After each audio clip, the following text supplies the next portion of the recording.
লেগেছে মনে রং লেগেছে টুনি নাকি সিনেমার নায়িকা হয়েছে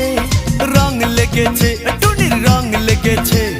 টুনি নাকি সিনেমার নায়িকা হয়েছে সেই ছবিতে নায়ক নাকি থাকবে সাকিব খান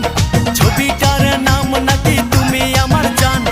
টুনির জ্বালায় এবার আমার যাবে রে প্রাণ রং লেগেছে মনে রং লেগেছে টুনি নাকি সিনেমার নায়িকা হয়েছে।